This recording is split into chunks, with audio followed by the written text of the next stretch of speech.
Kaivalya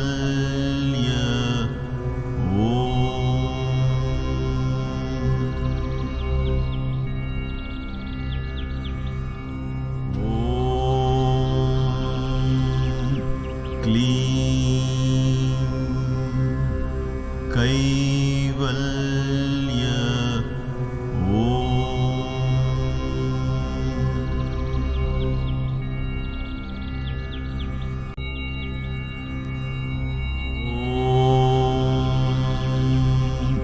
Clean Kaivalya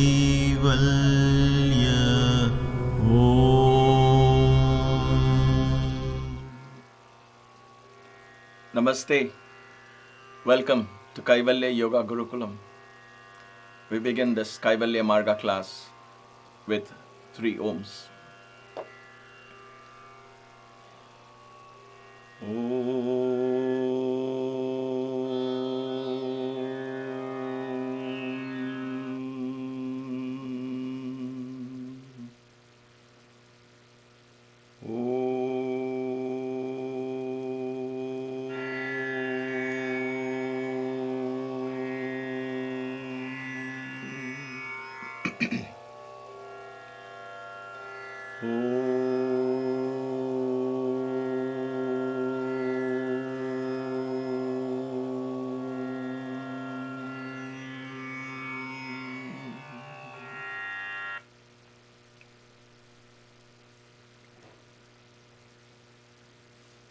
Namaste.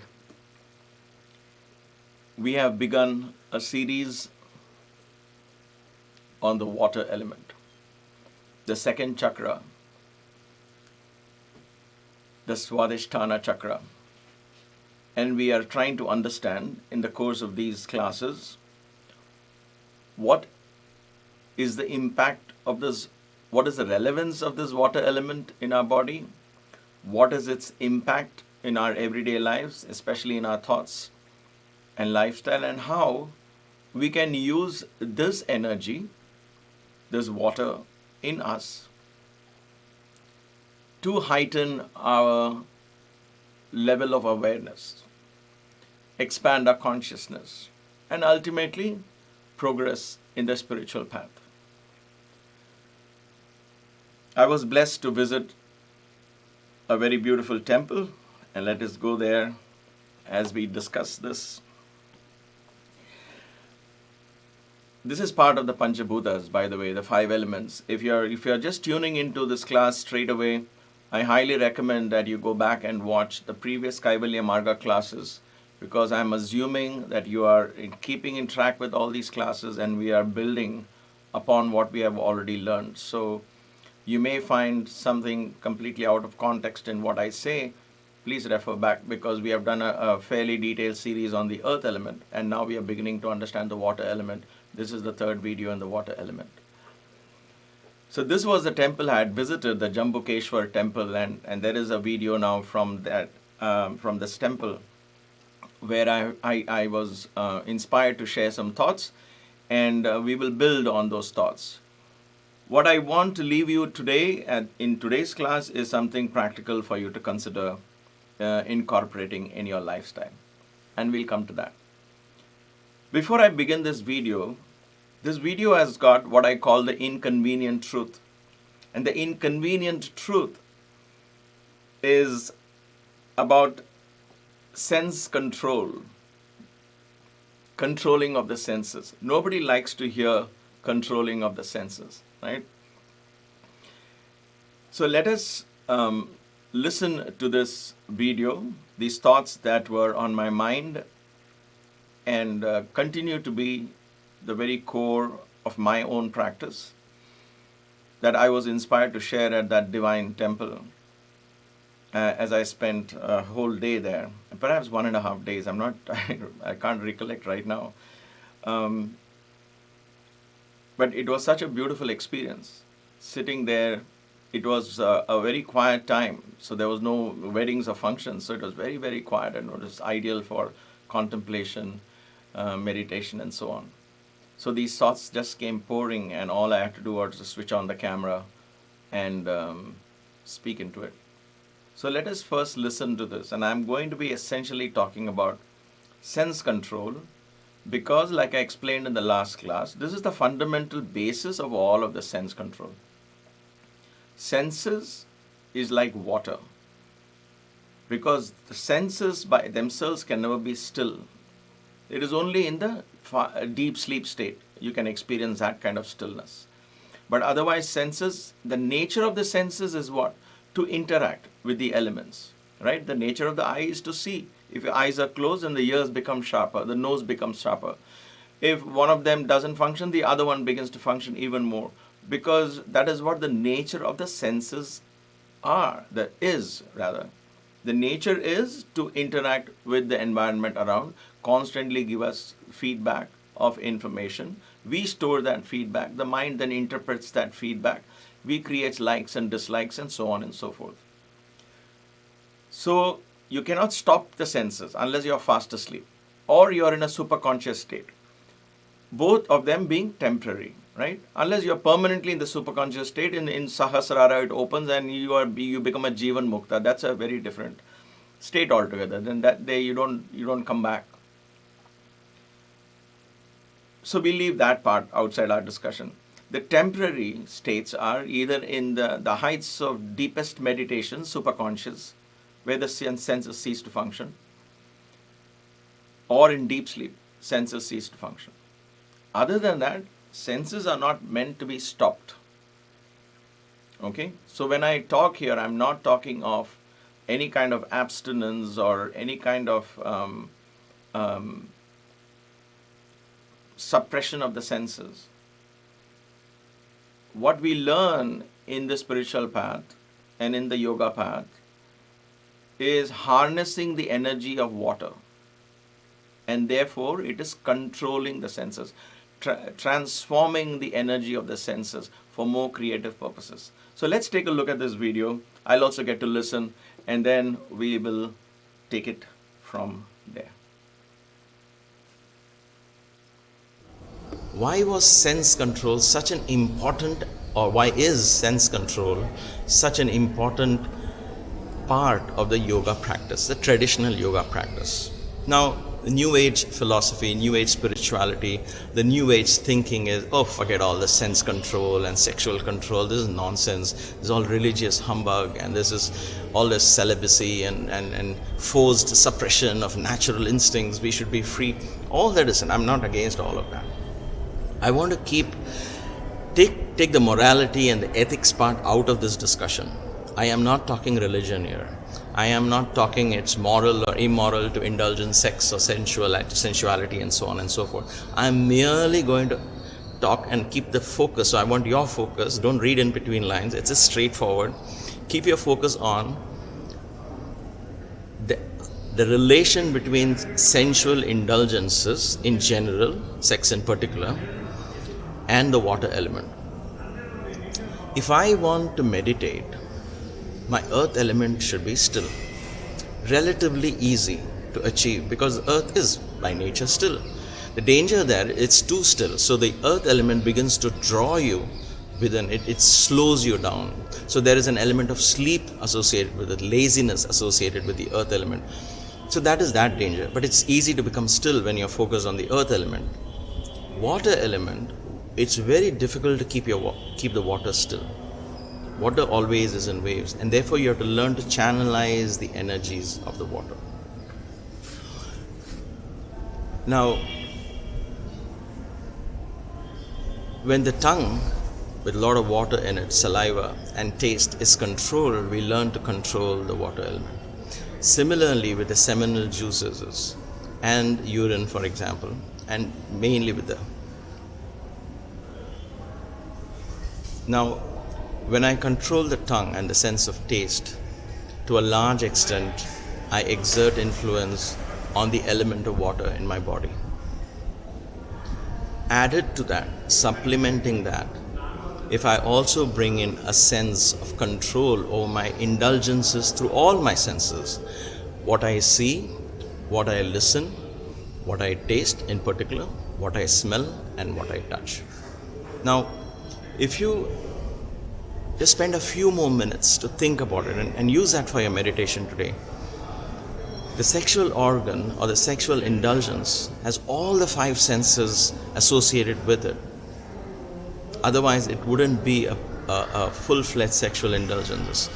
Because I need something beautiful to see, I need something nice to touch, I need something smell doesn't turn me off, I need the taste, and all of that has to be in perfect harmony. So that is where the water element can be controlled, or you can lose control of the water element. If I'm able to control such a powerful energy together, I will bring the water element under control.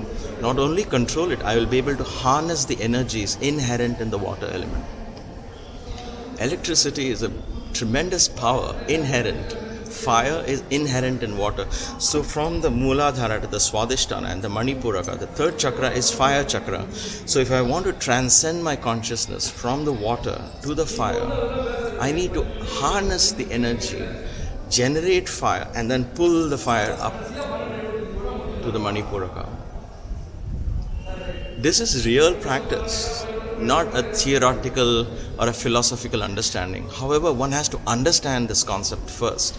Why is it that I have to exert a sense of a degree of control over my senses? Because I want to harness the energies of water. If water was allowed to run freely, it's called flooding, right? But then they build banks, they control the water, it becomes river. It becomes life-giving, not life-taking. So when water element in your body is uncontrolled, it can take your life force away. That's why in yoga, they say if you indulge too much in your senses, you lose the life force in your body. That the energy level will go down, the prana will go down, and so on. They understand why they say that. It's because of this. Because water is now not harnessed, it's just running like flood, and it's drowning you. You become enslaved. You can't think anything beyond water. It suffocates you. You can't breathe. At the same time, if you are in charge and if you harness the energies of water, then you will be able to beautifully draw the energy from the very water that can otherwise drown you. So water has it's like a spider, it's like an elephant. Subtle, beautiful, thin, easy to manage spider. You can easily clear the web, right? Easy to destroy the web. The elephant, but if it becomes an elephant, it's tough to move. And the elephant just comes and walks right through you, right into your house and through your house. So understand this energy of water element, and let's explore that from a different part of the temple. This beautiful, beautiful temple that is dedicated to the water element of Shiva consciousness. My dear friends, this is going to be one long lecture, so I'll probably make it into 2 halves. This is one, and then I'll have one more. The Kaivalya path, the Kaivalya Marga, and I'll probably repeat this again and again, but it's worth it. Meditation is not simply some techniques where you learn how to breathe, how to sit, what to do, and what mantra to chant, and it just doesn't work that way. It does not work like that for me. One has to listen to concepts like this. One has to assimilate these concepts and then bring it into practice in your everyday life. And then when I sit for meditation, what I do, let's say I meditate 5 minutes a day, okay? Or 10 minutes a day. The 10 minutes a day is influenced by what I do 23 hours and 50 minutes. Then the 10 minutes makes sense or doesn't make sense. If what I do for the rest 23 hours, 50 minutes is directly opposite to what I want to do in this 10 minutes, then I really can't get much out of those 10 minutes. However, if my life revolves around this 10 minutes, if my thoughts revolve around this 10 minutes of meditation, if my words revolve around these 10 minutes, if my actions revolve, in other words, my lifestyle revolves around my meditation practice.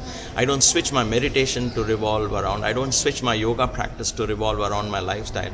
I change my lifestyle to revolve around my yoga practice, my sadhana, my spiritual practice, my yoga practice becomes the core around which everything revolves.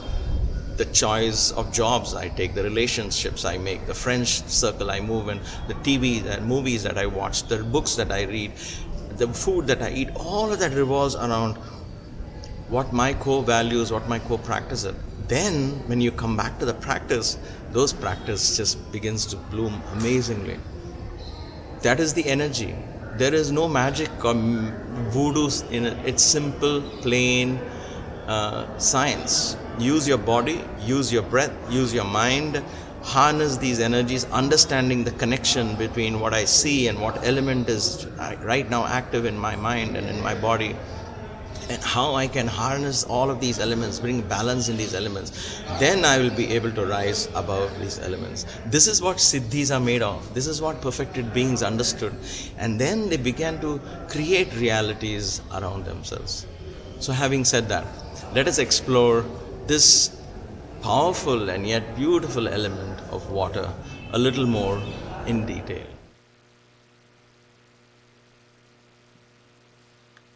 All right.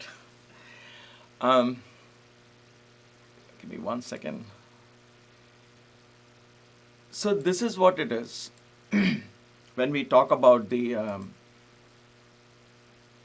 water element, I am very, very clear about this. Please don't read here, right here. I'm going to put that out first. Sense control as prescribed in the yoga scriptures, as prescribed as part of the Sanatana Dharma has become a religion today. It was never meant to be a religion, like boxed in a religion, that you have a choice to get out of religion or come into the... It was a way of life that helped you tune into who you really were, and who you really were was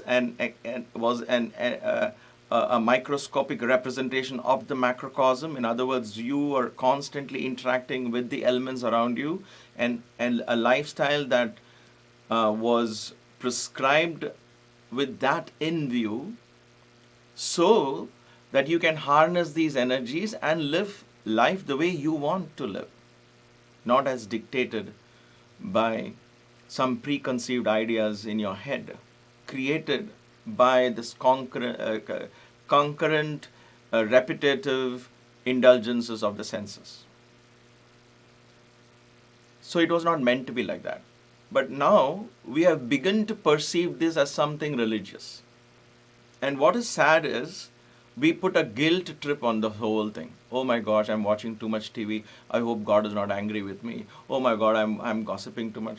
Now, understand that there is no need to be guilty about any of this. There is no God sitting there waiting to judge you. That has never been the part of the Vedantic thought process. There is definitely not a thought process of the yoga path, of meditation and spiritual path. Spirituality and religion has a very thin line, and I draw that thin line. Many people don't see that. Sometimes they think I'm very religious. I am not. I go to this temple, I put vibhuti, because I just enjoy the tradition of being part of something which is thousands of years old. Don't you dress appropriately when you go to a party or when you go to a wedding? Do you go in shorts and t-shirts? You don't, right? Why? Because you respect that wedding. You want to be part of that. And that's the culture. That's a tradition. And nothing more, nothing less. So I like to be in a dhoti. I like to be with a angavastram or my sacred thread and all of that, because I know that this has been a tradition of my ancestors and so on and so forth, and simply for the joy of being part of it. Okay? Now, it is in that same context I draw upon these lessons of yoga, not putting a religious spin, because when I say religious spin, what happens? There's morality that creeps in. Oh, this is bad. Sensual indulgence is bad. This good and bad, the moment you say good and bad, remember what we discussed in the earth element, then the earth element in you becomes very predominant. Constantly judging yourself. Oh gosh, I'm not doing this correctly, I'm not doing that correctly. Whenever there is judgment, that means the earth becomes active. Earth means it's settled. You have judged it, right? You have judged something as bad. And so it has become a judgment. Without judging, understand the essence of it. Is a knife bad? Knife as a tool, right? Is it bad? You would say, depends. On whose hands is the knife? With whom is the knife resting, right? If the knife is in the hands of a robber, yes, it has potential to create harm. But if it's in the hands of a surgeon, it can give life. If it's in the hand of a homemaker, a husband or a wife who is at that point cutting vegetables, it is giving life. A knife is merely a tool. There's nothing bad or good about a knife, correct? You have to use it carefully though. Why? Because the nature of the knife is it is sharp. Electricity, is it good or bad? Neither. It can kill you, but yet it gives you life as well. It is the same thing with these elements in our body, and they're functioning through the senses. So when we talk of indulgences of the senses with relation to the sexual organ, and sex becomes important. Why? Because you see, these are all symbolic. They used one word to represent the whole scenario. They would say sex is an indulgence of the senses. Drinking is an indulgence of drinking becomes a symbolic representation of addiction in general. That's it. Because those days they didn't have addiction to sugar and all of that. Okay, because that was not the sugar they had. There was no chemicals in the sugar, and there was no white sugar and brown sugar and all of that those days, right? So they didn't even bother about sugar being an addiction. Today, so those of us who pat ourselves on the back saying, I don't touch alcohol, we are indulging in another form of that addiction in the form of sugar or addiction to salt, right? So addiction, they used drinking as a symbolic representation of addiction, because drinking, in other words, drinking alcohol has the highest potential to get one addicted, right? So use that as an example. Okay, same thing in sensual indulgence. What is the one indulgence that stands a symbolic representation of all senses? A sexual act or a sexual indulgence is that. Now, sex by itself is not bad. It's part of nature. So that's why I keep saying that when I talk about this, or when we discuss this, don't ever have this, because for many of us who have a religious background, it has been embedded in us, but somehow it is bad. Somehow it is not the right way to do, and that's completely wrong. It is the most natural thing. Learn to control, learn to harness that energy and move it. I was a young boy, and I went through weeks and months of guilt when I was in Puttaparthi, and I tried to, Baba, how do I control the sexual energy? How do I transform? I have no idea. I'm trying to fight it, and I was trying to fight it. And one beautiful day, Baba called me and he said, why are you fighting a shadow? That shadow is always going to be with you. Why are you fighting a shadow? It is part of the creation. Why are you fighting it? Why are you fighting? I said, Swami, because it's bad. I don't want that. He said, who said it is bad? You have built all this drama. Ni hysteria, he said. You have built this hysterical idea that somehow all this is bad. You have to use that energy towards spirituality. That's all he said. And then I took that as my homework. And over the years, I understood how you can actually transform that energy towards spirituality. Not because it is bad, but because there is tremendous potential, tremendous power in the water element. Just like electricity, today you and I enjoy electricity, predominantly it comes from water, correct? Yes, there are some plants which are harnessing electricity and power from the wind and other elements, and now from the sun directly. So all those are coming in, but predominantly it is water, and so water has fire inherent in it. The yogis understood this, and so if there is water in me, if I want to ascend in the kundalini has to ascend, if the consciousness has to ascend, if I want to maintain the upbeat feeling that I get out of a satsang or meditation, why is it that we just feel low after a while? Why does the whole energy go down? Because earth and water are flowing downwards, and therefore they drag the consciousness which is enmeshed there. It goes back home, swadhisthana. It goes back to adhisthana. Oh, this is my home, back to senses. So please understand that what we are talking here is how it purely look at it as black, white as white. How do I harness the water element in my body? Okay?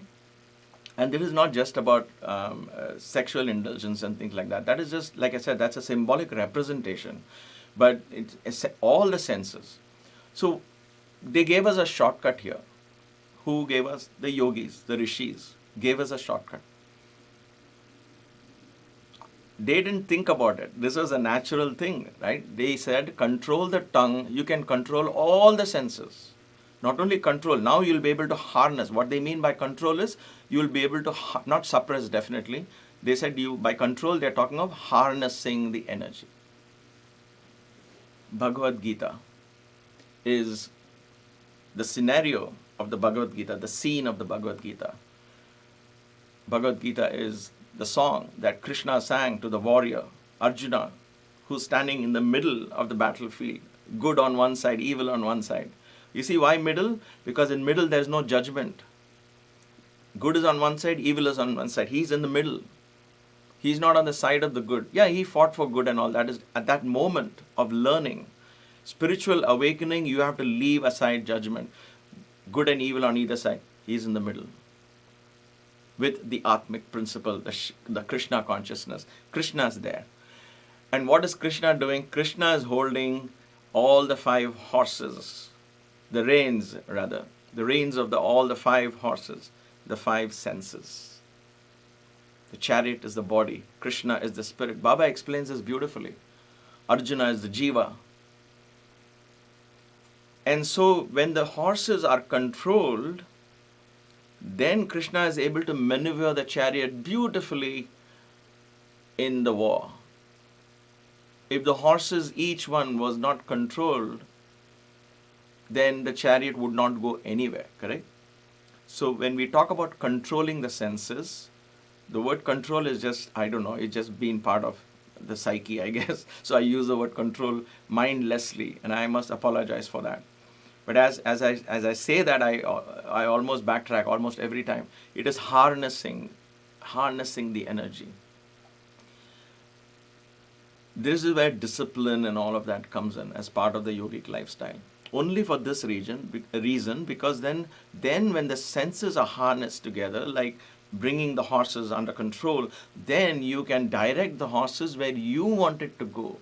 Otherwise, let alone the horse, each one will run in its own direction, correct? So it is from that point of view that the Bhagavad Gita was presented to us. So don't get into this judgmental idea at all. Leave aside, like I said again, leave aside the morality part of it, good, bad and all that. That I leave it to you. If you want to believe something is bad, that's all your personal decisions. But it is neither good nor bad. It is simply an energy. It's up to us to use it or not use it. That's all. And so we have to understand that from there we take. And so the shortcut that the rishis gave us is all of this can be attained. All the 5 senses. What are the 5 senses? The sense of smell that comes from the earth element, the sense of taste that comes from the water element, the sense of sight that comes from the fire element, the sense of touch that comes from the air element, and the sense of hearing that comes from the space element. All these 5 senses can be controlled, can be harnessed, can be used for creative purposes, and especially for spiritual growth, spiritual awareness. Because spiritual awareness and growth is not a theoretical aspect. It wasn't for the yogis. It is a real experience. And so in order to use that, they gave you the shortcut. What was the shortcut? They said just focus on one, and everything else will automatically come under control to a large extent. Okay? So what is that one? Say control the tongue. Control your tongue. Again, not speaking, we are talking of taste. They said if you control the sense of taste, because the tongue has got water, if you are able to control the water, the saliva, then all senses which are related to the water element come under your control. Very simple. Simply said, difficult to practice. Why is it difficult to practice? You know, when I talked about towards the end of that video, I truly believe in what I said there. The lifestyle has to revolve around your practice. Otherwise, your practice goes to a certain extent and then just stagnates there. I've seen so many people who come to me and say, I've been meditating for 5 years, 10 years, I've been chanting this mantra for so long, I've been doing Sri Chakra Puja for so long, but I am exactly where I am. Am I being tested by God? What is happening? And they get into this victim mindset, and then poor me, oh me, and then their life goes on. Before they realize they're gone, and then another life will come and they'll continue the same thing. When is this going to stop? It is because there is no one single kriya, one single breathing practice, one single technique of meditation, or one single mantra that is going to give you what you're looking for. You may want it that way. You may argue with me saying, no, I'm just going to sit back and chant God's name. I don't care about anything, all this discipline and all, I don't care. You can say that if you want. But I'm sharing with you what I learned, what Baba taught me in particular. It may or may not apply to you, right? And I respect that. But for me, if the lifestyle does not support your practice, then that practice can only go so far. It does not take you beyond a point. It cannot. If that practice does not reflect in my everyday life, if my everyday life does not find its reflection in my practice, in other words, they are the same. What I speak, what I watch, what I read, what thoughts I engage in, what kind of books I read, if they are all conducive to my spiritual practices, then my spiritual practices become more richer and richer and richer and richer and richer. Then I begin to create a world where I want to be. And in that world, the devas come to me. I get into a very different company. But for that, I have to give up what I have practicing, what I am indulging in now, right? So there is an element of the phase in the desert, if you will. Jesus went in through the desert. Moses went through the desert. A lot of our saints and sages went through those deserts. That's why they have these practices, spiritual practices, to help us transcend that desert phase. In other words, the desert phases neither here nor there, right? We could spend many years getting caught in that. But if we choose our companies wisely, which is why Maya and I are very inspired to do this online, because then we can create this virtual space and you and I can find each other and say, all right, I'm not the only crazy guy, there are other crazy people there. Okay, thank God. I find company there, right? We find our voice echoed through somebody else's voice. What I'm doing is merely echoing what perhaps most of you truly believe in your hearts, or who want to study this, right? So it's an echo. It's a reflection, reaction, and a resound of what we always know. And there's nothing new I'm going to share. I never can share anything new that is not taught by the Vedas and which is already out there.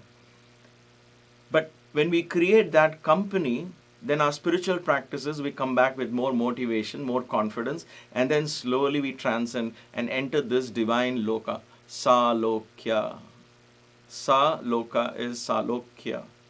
Then comes Sarupya, Samipya, Sayujya, right? As the Vedas taught us, Upanishads teach us. Salokya is entering this world of divinity. Sa is divine. That's why Sa means Sai, Sa-ai, Sa, divine mother. Baba is father. So you have Sai Baba as divine mother and father for those of us who follow him. Sa is divine. So Salokya, to enter this divine plane, how do we, if it was so easy for anyone and everyone to enter, then spirituality perhaps may not have had its meaning. And I guess it was easy at one point.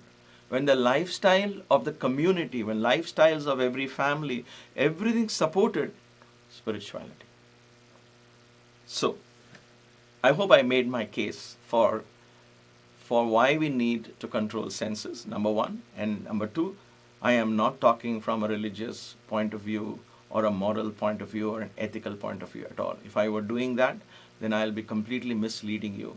So don't try it, play it. All these practices come as a game. Take it as a game, and you'll be amazed at how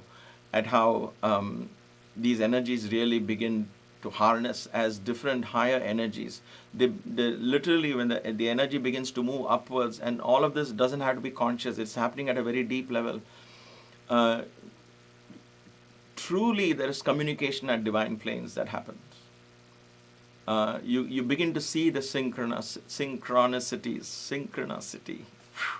I don't know how to say that. All right, let's move on. So, control of this is also something I just placed out here, because from now I'm going to come to a more practical thing, something you can take home. So how do I do this? Where do I begin? Right? I know you're itching to know that.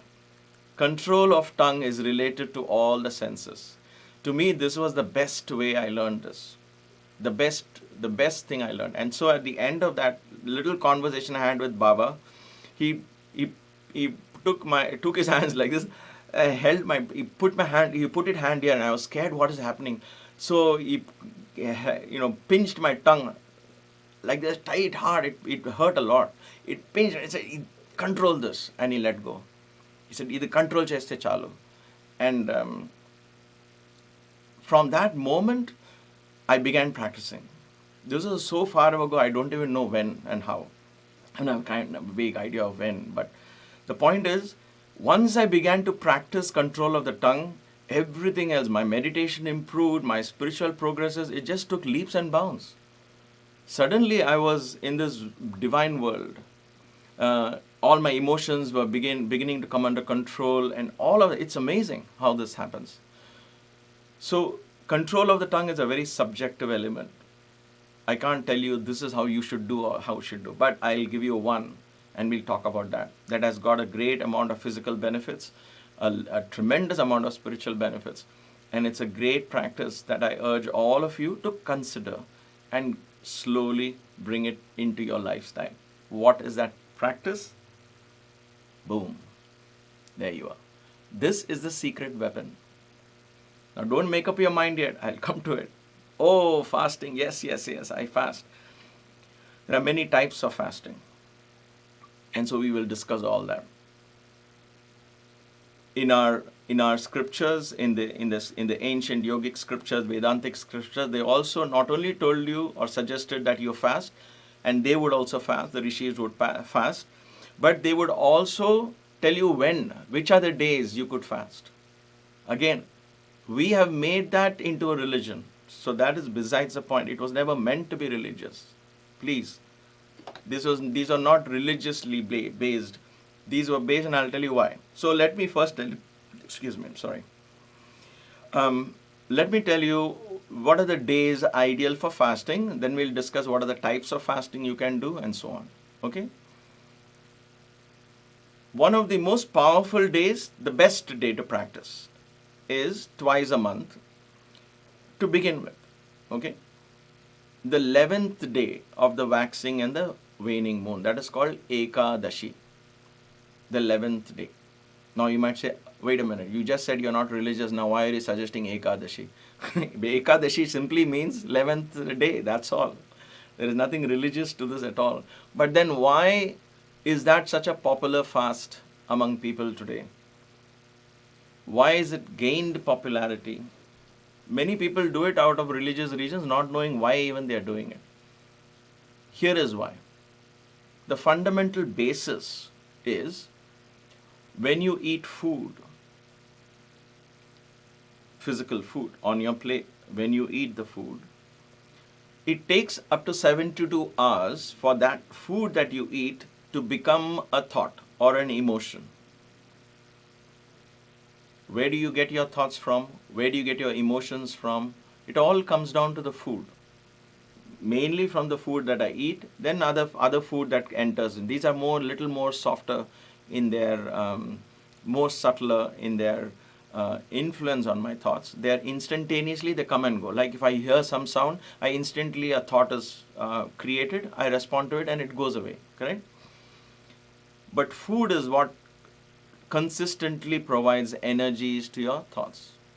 You know it, right? If you've not had food for a long time and you're just so drained you can't think creatively, you need food to sustain. So food transforms and gives energy, physical energy to your brain, to your ability to think, but it also gives that creative potential to your thoughts. In other words, food gets transformed into thoughts, and it takes about 72 hours. What is 72 hours? 3 days. What is 3 days after Ekadashi? It's either, after Ekadashi means after the 11th day, 12th, 13th, 14th, then the 15th comes. So the 14th night into 15th is the Shivaratri, where the yogis, the rishis, all of them would use that Shivaratri comes every month. Every 14th night of the waning becomes a Shivaratri. So the new moon and the full moon that follows are two very important days where the mind is in full bloom or the mind is practically non-existent. Two extremities of the mind. The moon, the phases of the moon is linked to the phases of the mind. And therefore, they would say, when you fast on the 11th day of the moon, then your full moon or the new moon will give you the maximum benefits, because those are the days you would go into deep practices of spirituality traditionally. So Amavasya, the new moon, they would not do anything. They will just sit down and meditate and practice. That's why these days they will, generally nowadays if you go to an astrologer, they'll say, oh, these are days you don't start something new on a new moon day. Let the Amavasya pass. It's a dark night. We don't want to start anything new. The idea of starting anything new means anything materialistic. You don't start that day, because those days were meant for deep meditation. But the quality of that meditation will become how good because of what you have eaten, and therefore the food, the fasting that you do on the 11th day has its impact on the new moon day or on the full moon day.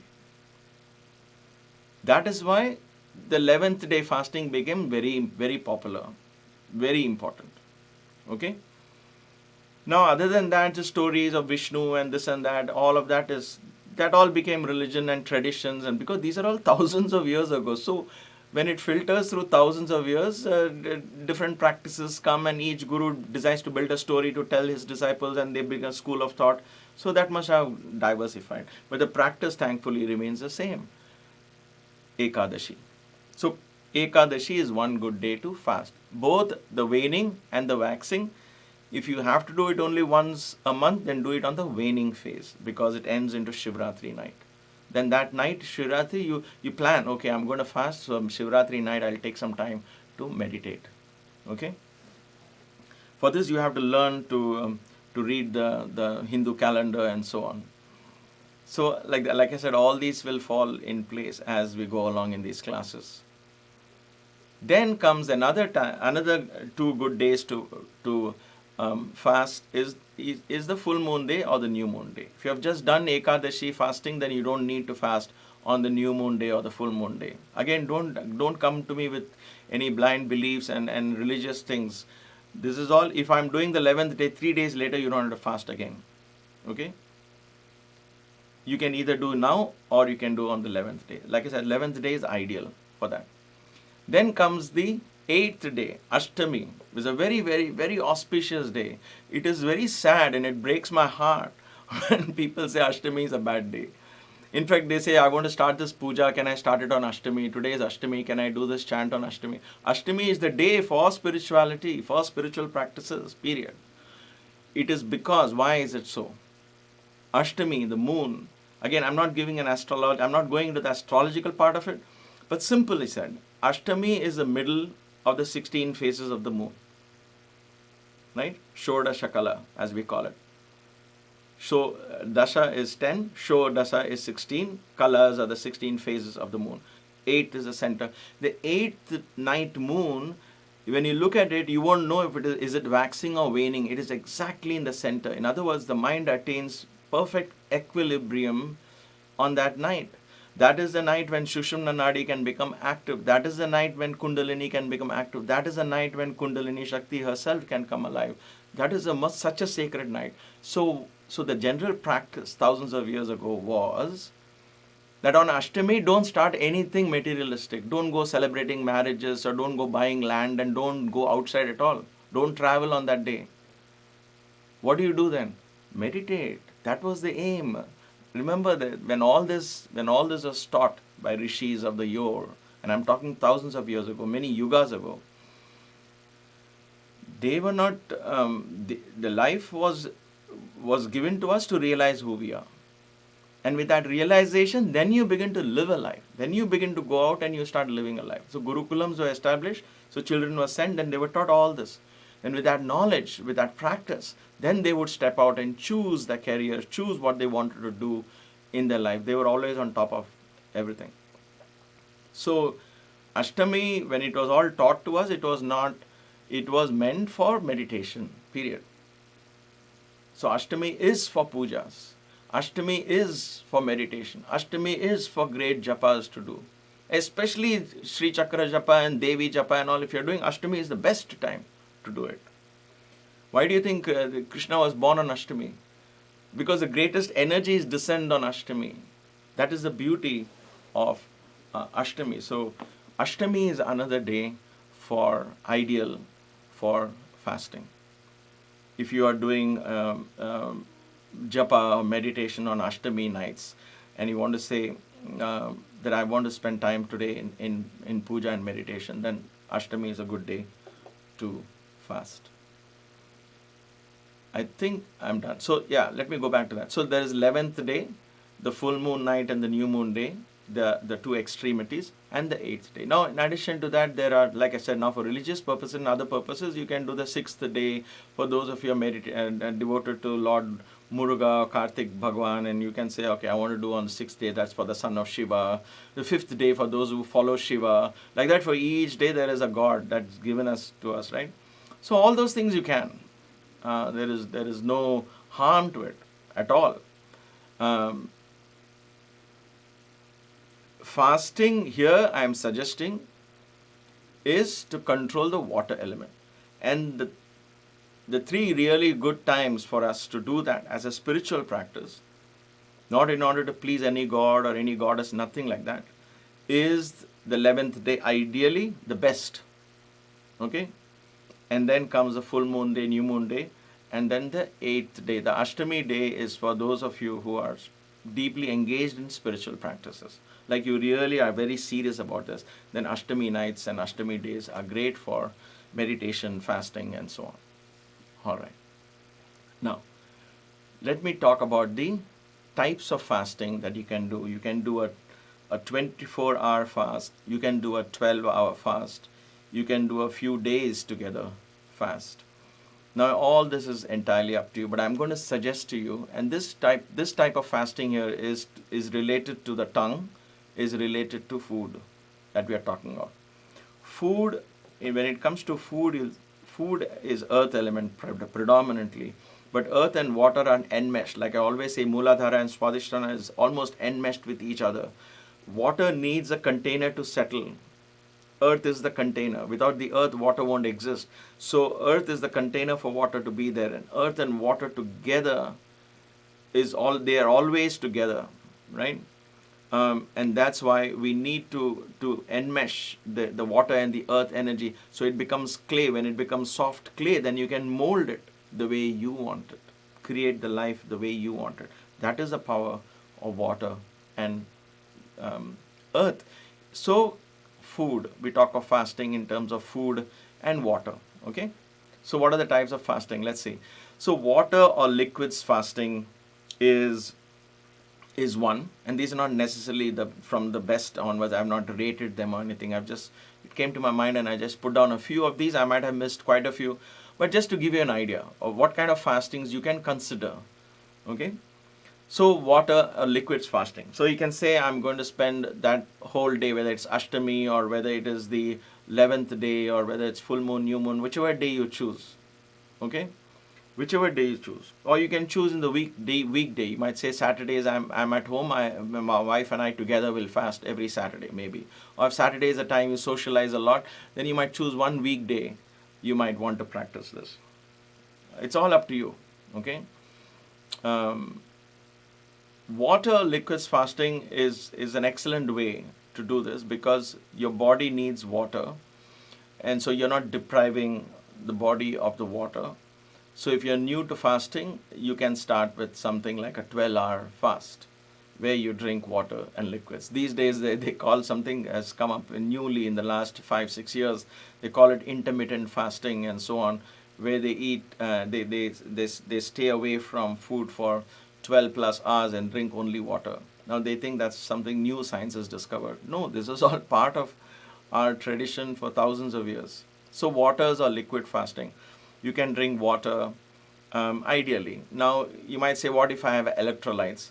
Now electrolytes has a lot of sodium in it. So you will fill yourself with excess sodium if you're not, if you don't know what kind of electrolytes, if you pick up electrolytes from the market. But if you have access to fresh coconut water, mind you, then that is only in tropical areas like the Caribbean always has fresh coconut water. And in South India, you get a lot of fresh coconut water. If you have access to fresh coconuts, you can take coconut water and fast. One coconut in the morning, every 3 or 4 hours, you can have one coconut water. I'm giving you ideas here. But otherwise, you can just perhaps, if you feel Don't assume you might and keep drinking too much electrolytes. It's not really required. If you feel the drain, then you can have half a glass of electrolytes is what you need. Now I'm assuming all of this I'm talking, assuming that you have a very normal sedentary lifestyle. If you have an active lifestyle, it changes. So use common sense here. I'm not getting into the details of those. So you have to use common sense, right? If your lifestyle makes you sweat a lot, then obviously you need more water. You need electrolytes in your system. Coconut water especially helps, depending on the climate, depending on what kind of work you're doing. If your lifestyle is such that you don't sweat at all, like for example, right now in Cleveland, it's getting into winter, we rarely sweat here. I will not see sweat unless I do asanas and exercises. I will not be sweating. So I don't need, if I go into fasting, I wouldn't need that much water. There is enough water in my body to give me and sustain me for that period. I wouldn't need that kind of water, correct? So use common sense. Then comes raw vegetables fasting. This is another very good way to fast. You can fast from your regular meals, stay away from that, and go and eat only raw vegetables. Again, choice of vegetables are important. Please don't jump into all these blindly, depending on your medical conditions. Because when you eat raw, you have to make sure they're clean, they are fresh. You can blanch them a little bit if you need to, just to get rid of the bacteria or whatever. Or soak it in hot water, boiling water for a little bit, and then wash it and eat it. Now, all that is things which you can come up with. But it's important for you to know that when you eat raw vegetables, the fiber content is very high. A lot of cleansing takes place in your body. Lot of it takes place. So for many years, after doing all that, right now in my life, I have 90% of our food, Maya and my food, 90% of the days is just raw vegetables. Nothing else. Nuts and vegetables. Fruits are very little. I would say 20% of my intake is fruits. And the only fruit I really like is bananas, organic bananas. And mangoes, when the mango season is there, we cut it and put it into the salad. So raw vegetables fasting is something you can consider.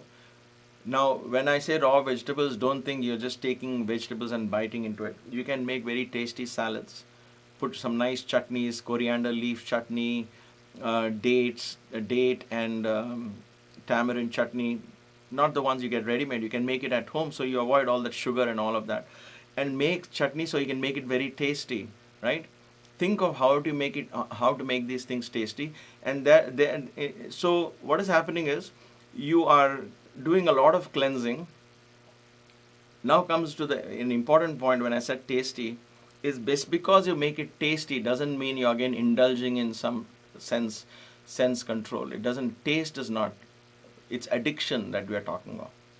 Indulgences coming, and the word indulgence as yoga defines it and understands it, as I would like you to understand it, is when you indulge in something out of an addiction, out of almost a mindless habit.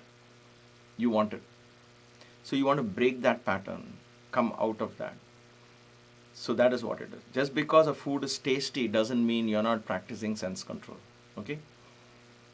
And again, because you're fasting, don't go on sugar and all of that. Please, sugar is not at all even considered for all this. Anyway, fruits fasting. Having said no sugar, I say fruits. The natural fructose from fruits is very different. You can have one particular fruit, like for example, for those of you who may want to consider fasting for 3 days at a stretch or a week at a stretch, if you want to do it, I mean, these are all up to you completely, depending on your medical conditions and your age, capability, and so on. Then you can have only, let's say grapes, for example, or watermelon, because a lot of liquids you will need as the day progresses. And so you can consider fruits for fasting. Watery fruits especially you can have. Okay? Fruits fasting. Then comes bland food fasting. So here is where you tackle that. After raw vegetables fasting, you come to a point where you say, okay, I'm going to make it very bland. This is a difficult one, because now you are waging war against your sense of taste, as it were. the food that you would see and expect a particular taste, a particular neuron starts firing the moment you see a particular type of food. But then when you eat, that is completely opposite to what the expectation was, and therefore there is immediate resistance, and therefore your immediate resistance is to shun the plate away because that is not matching with what my brain was used to. Those are addictions. So those are things you want to tackle, but you have to tackle them slowly. And if you fail, it's okay. Take it lightly. Again, I said, that's why I said, leave religion out of it. Try for the fun of it. Okay? Bland food. No sugar, no salt, no spices. Try eating and see how you like that. Okay? For example, if you want to have nuts, try and have peanuts or ground nuts as they call it in India, peanuts as they call it here. You try it without salt. Salt and sugar we have become addicted to a very, very large extent to both salt and sugar. And of course, spice in the food. But predominantly salt and sugar. So try and see if you can, how much you can avoid that during all of this. Keep it to very minimal. Okay? One of the reasons why my blood pressure at any point is normal is because my salt intake is very low. Why is it low? Because of my lifestyle. I don't sweat so much, so I'm not releasing so much sodium out of my body. At the same time, when I was training for marathon and 26 miles race, and I was training for 6 months and 8 months, I've done 3 of them many years ago now. It's almost 3 years since I've done any running. But when I was training for that, a lot of sweating would occur, and therefore I would make sure I take salt to compensate for that. Otherwise, I would get muscle cramps and so on. So again, you have to watch out. Okay, depending on your age, if you are 80 years old and listening to this, you will have to adopt a very different approach to this idea of fasting versus if you are a 25-year-old or a 35-year-old watching this. You could be more aggressive in this fasting. Okay, bland food fasting is difficult, but it's really worth it. Then, so if you're doing Ekadashi fasting and all, consider bland food fasting, because if you're fasting for spiritual purposes of enabling better meditations and so on, bland food really helps. Okay, for health reasons, all of these help for health reasons. Vegan or vegetarian fasting. I'm making an assumption here that most of the people who are listening to me are vegetarians. So it may not apply to you, but you can consider the vegan part of it. You can why? Simply just to change the habit. You can stay away from yogurt and milk and so on. So Maya and I tried doing that, and we did that for about 2 or 3 years, and then we came back to normal. Even now, I have a couple of spoons of yogurt in the night. I like it. I like the bacteria that comes from that, the probiotics, if you will. So that helps in digestion, especially because I eat a lot of raw foods and raw salads. Okay, so vegetarian fasting is something you can consider. Vegan fasting is something you can consider. But again, I said, those of us who pat ourselves on the back saying, oh, we are vegetarians, think of the addiction to salt, think of the addiction to sugar. Please, that is, in India today is considered the diabetic capital of India, of the world, the diabetic capital of the world. And that is all because most of the people, if there are 80% of them are Hindus, and if out of the 80%, if 60% of them are vegetarians, shouldn't we be healthier? So it's not necessarily that vegetarian food is healthy. It is what you put in that food that converts even the healthiest food into a non-healthy food. So consider that. So vegan, vegetarian fasting may not apply if you're already a vegetarian.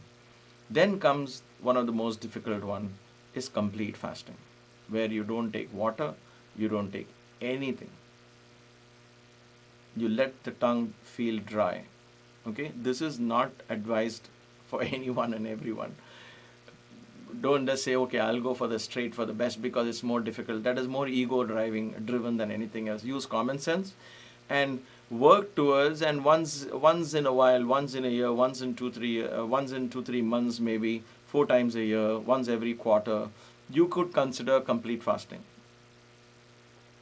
All right. These are just giving you an idea of what are the types of fasting. Let me see if there's one more. Okay, there's no more. Types of fasting. Now, for example, for the last week, and I'm going to continue into this week, what kind of fasting am I doing? I am doing what is called a rice fasting. Rice. I'm eating only rice. Now you might say, wait, what? You just said salad. What has happened to you? All right. Let me tell you what I call rice. This I'm going to show you is called wild rice. It's grown in Minnesota.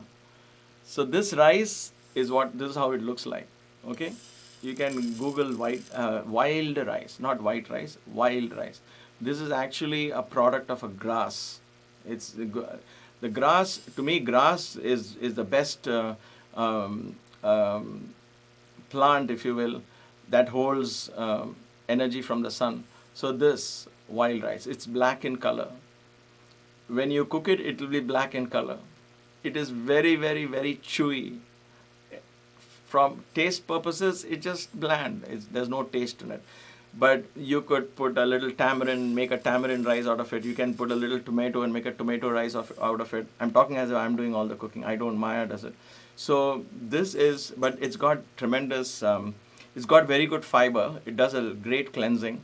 It's also got vitamin B6, 30% of our daily intake, as they say on the label. But I think it's really vital that we get vitamin B into our system. So this is, to me, this may not be available in India and elsewhere, I don't know, but this is called white rice. Wild rice. This is called wild rice. And so I did it for a week, and I'm feeling so good about it. I'm going to continue it for one more week and see how this works. So these are the kind of things you could do, not necessarily for religious purposes. Like I said, please, I keep saying that because it has become so ingrained into us, and I'm afraid I might get texts, and is it wrong to do on this particular day? You said only on Ashtami. Can I do one on Navami? Can I do one on Shashti? And so on. You can choose any day you want and do it.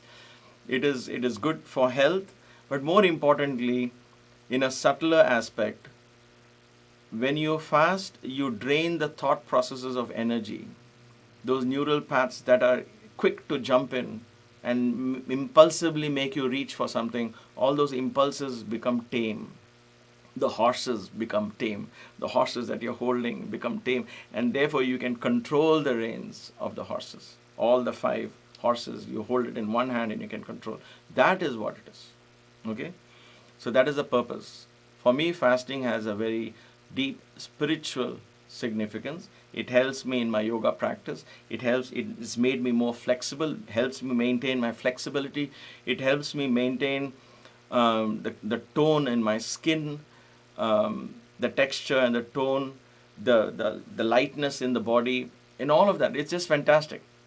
I know it sounds strange, but it actually, I feel a high when there is a little bit of hunger or feeling hungry always. I like that. A little bit of feeling hungry is good. You don't have to be, oh my gosh, I'm hungry, I have to eat. That is all ridiculous ideas we have. Okay, I want to quickly cover the benefits of fasting, and maybe you know what? Oh gosh, I didn't realize I was so far out of time. So let me finish this. Most of this is common sense. Let me put it here. All right. So weight control, bear with me, another 5 minutes. All of this is common sense, so I'm not going to take too much time. Weight control helps control the tamas in your body. Improves insulin sensitivity, in other words, sugar control in your body. So triglycerides and all of that, cholesterol, all of that is automatically helpful. But from a quality point of view, it helps control tamas. The downward pressure is controlled and the energy begins to move up. Speeds up metabolism. It begins to awaken the rajas in us. The rajas doesn't mean it's bad again. We need a rajas. We need that motivation to do spiritual practices and so on, right? We have become lazy. We think we are not lazy, but we have actually become lazy to the most important things in life. What does that mean? If I say sit still, we don't like it. To me, that is laziness. We just want to relax on a chair and say, oh, this is my meditation. All right. So rajas, we need rajas. So it speeds up metabolism. In other words, in a physical sense, what happens? It burns calories. Okay? So it is good for us. Then it improves hunger. You need to be really hungry when you eat food. Otherwise, the food won't get digested.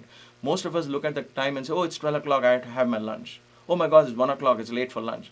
But do you really feel hungry? Maybe that day is not, may not be feeling hungry, but we have convinced ourselves that around 12 o'clock I must have my lunch. And we mindlessly allow the time to dictate when to eat, right? It doesn't even make sense from a health perspective, and especially doesn't make sense from a spiritual perspective, because now you're addicted to eating at certain times. That's what it is. Whether you're hungry or not, you're addicted to eating. What's for dinner? Are you hungry? I don't know. I have to have dinner, right? How can I skip dinner? That's it. So it goes like that. Think about these things. So it improves hunger. Once in a while when you fast or you stay away from your regular food habits and switch to something else like raw food or so, it improves hunger. It improves your immune system. Rajas. It brings out the warrior in us. The immune system, ability to fight off all the viruses and bacteria and all of that, the ability to quickly recover from a cold or quickly recover from a fever, all of that comes because of fasting. And that ties into the next one, improves longevity. Let me make a bold statement here. We actually how do I put it mildly? We shorten our lifespan because of eating. Because of eating. We eat too much, and because of eating, we actually shorten the lifespan. We want to make the lifespan longer. We want to have a healthy, longer life. We want to age gracefully. Eat less. Eat less. Eat less.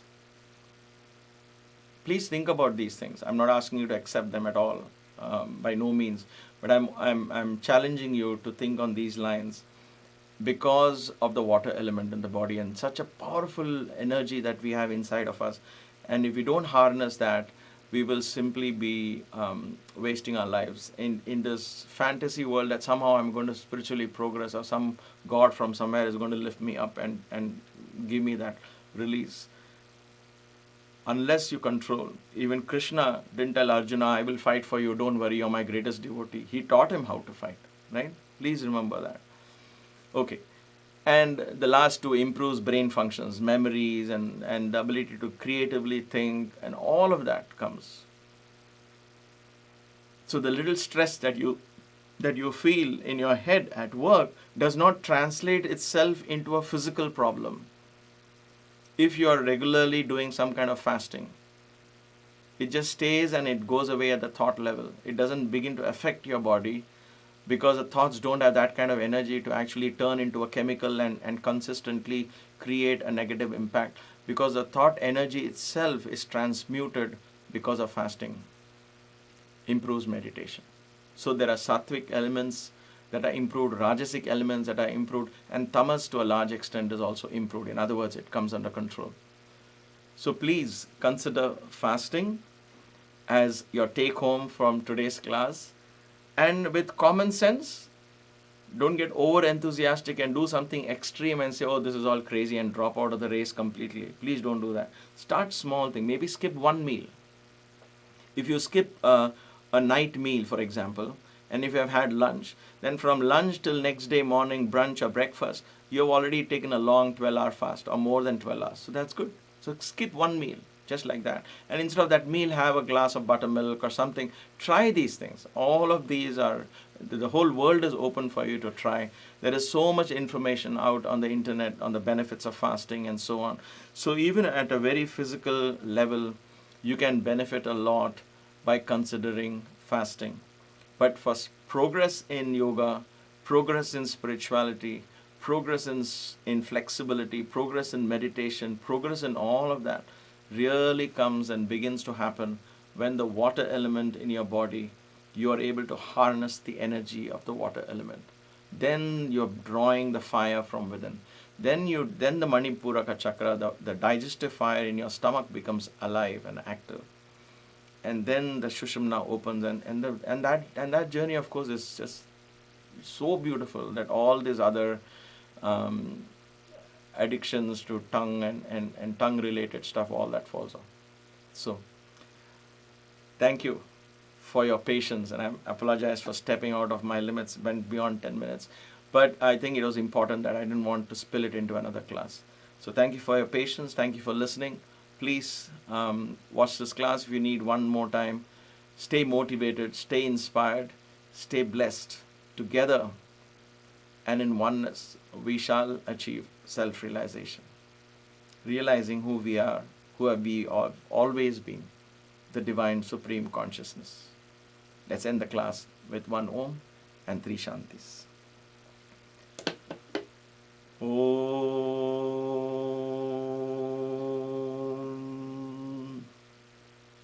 Shanti Shanti Shanti